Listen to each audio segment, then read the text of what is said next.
Ngayon,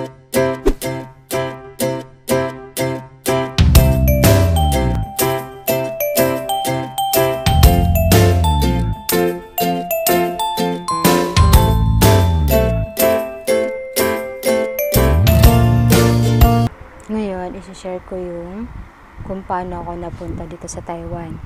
Yung pinakauna na pinagdaanan ko, yung mga kung gaano katagal bago ko napunta dito sa Taiwan. Una muna, dati, bata pa ako nun. Siguro mga nasa 23, 25. Naisipan ko na talaga, decidido na ako mag-abroad. Kaya naman, nagtry ako sa dati sa workabroad.com ako nagtatry. Lagi akong laman ng internet shop. Doon ako sa computeran lagi. Sige, ang browse ko kung saan saang agency, kung saan ako pwede na mag-apply. Tapos, ilang taon rin yun na nagtatry ako sa workabroad.com. Doon ako nagpa-browse kung saan saang bansa. Basta kung saan pwede. Tapos, matagal. Mga ilang taon rin siguro yon na sige, ang try ko sa work abroad. Lagi ako nag-check sa workabroad.com kung may hiring. Tapos, may mga nagme-message rin naman sa akin ng mga agency. Kaso, puro lang siya mga DH sa abroad, mga tagalinis, taga-alaga, mga ganon. Pero, siguro kung talagang desperada na ako noon, desperada na ako, igagrab ko na siya. Tapos, nung nagtatry ako nun sa workabroad.com, may trabaho naman ako nun sa pabrika, sa Batahian. Doon ako na nagtatrabaho. Tapos one time, alam niyo yung larong Clash of Clans, yung COC? Na-addict rin ako doon ng konti lang naman. Tapos yung katrabaho ko dati, lalaki, si Kuya William. Hi Kuya William. Nag-resign siya noon sa trabaho, tapos medyo napalayo naman na. Tapos naging kagrupo ko siya noon sa Clash of Clans sa COC. Tapos nagchat, 'di ba may chat room din doon. Naglalaro kami doon, tapos nag-chat siya. Nabanggit niya doon na yung asawa niya nag-a-apply papuntang abroad sa Taiwan. Siguro mga ilang taon na rin ako nag-a-apply papuntang abroad. Tapos grinab ko, sabi niya pala sa akin. Sabi niya, Bel, nag-a-apply si Ate Murot papuntang abroad, papuntang Taiwan, sama daw ako. Sabi ko, sige kuya, ganun. Tapos sabi ko, kailan? Ganun.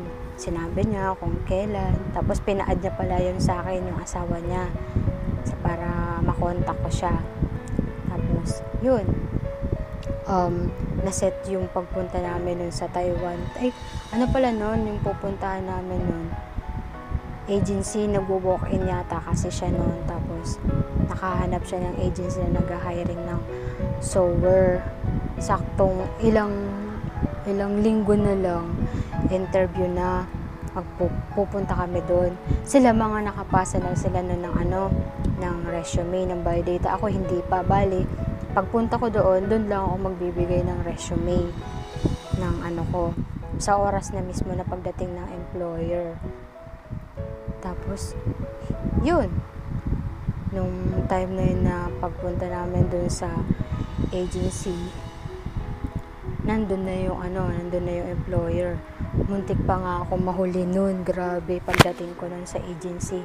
Sa Skyborn. Yun ang agency namin nun, Skyborn. Ang dami ng tao. Nagkandaligaw-ligaw pa ako kasi first time ko rin namang lumuwas ng ako lang mag-isa. Hinanap-hanap ko pa yun. Na-late na talaga ako. Akala ko nga hindi na ako makakaabot noon kasi hindi na ako makakasama. Kasi pagbigay ko, medyo sabi niya, bakit ngayon ka lang? Sabi niya, tapos na daw yung kuhaan ng, ng application. Nakiusap na lang ako, sabi ko, sige na po, baka po pwede makahabol. Ayaw pa nga nilang kunin ng resume ko. Kaya kinontak ko nun si Ate Ruth. Na, sabi ko, nandito na ako sa baba, nalate ako. Tapos yun, tinulungan niya ako. Siya na ako mausap dun sa taga-agency na kunin yung resume ko. Kaya nakapasok pa ako. Buti na lang. Tapos yun, pag kami, pag una muna pala nag-exam muna kami, grabe yung exam nun, mga number, plus, ang dami. Nag-exam, tapos, nag-trade test. Nung nagtahi talaga, nagbumuo kami ng damit. Tapos, makatapos ng exam, interview, step by step pala yun sa exam. May ka na nun. Habang nag-e-exam ka, yung bisor namin ngayon, siya yung nag-check, tinitingnan niya yung mga tao. Yung pala yun yung paraan niya, chinecheck niya na yung mukha namin. Doon na siya namimili, tinitingnan niya kung sino ang susunod na yung kumbaga to the next level. Tapos, yun, namimili na pala siya noon. Pagkatapos ng exam namin, sinabi na kung sino mga nakapasa sa susunod na sa trial. Tapos, pagkatapos namin nag-trial, namimili na naman siya noon. Kung sino naman ang susunod to the next level. Tapos, interview na. Yun na yung huli, interview. Tapos, parang nagtahi pa ba kami ulit noon? Parang hindi na.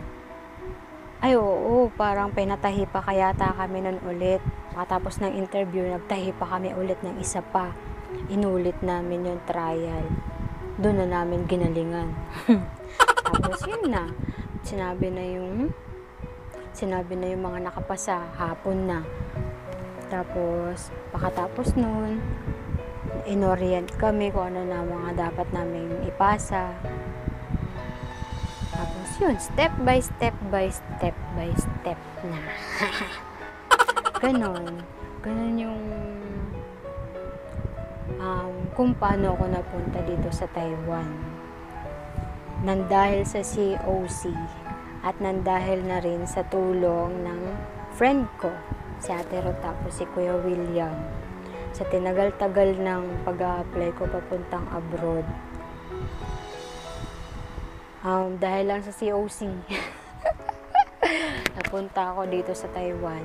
Siguro naniniwala rin talaga ako na sa kasabihan na, 'di ba, kapag hindi pa talaga para sa iyo, hindi pa time mo, hindi pa talaga 'yon. Kahit anong gawin mo, push. Kung hindi pa time para makapag-abroad ka, wag mo na lang pilitin. Pero try pa rin. Kasi dadating rin talaga yung time na andyan na yung para sa'yo. Yung bigla na lang dadating para sa'yo. Sabi nga, pag pinilit mo yung bagay na hindi para sa'yo, pag nakuha mo yan, hindi ka naman magiging masaya, mahihirapan ka. Kaya, antayin mo talagang dumating yung para sa'yo. Yun lang. Sinare ko lang kung yung paano ako napunta dito sa Taiwan.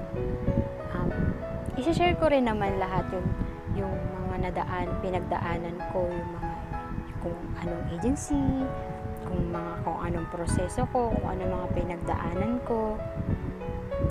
Iba-vlog ko din. Bye!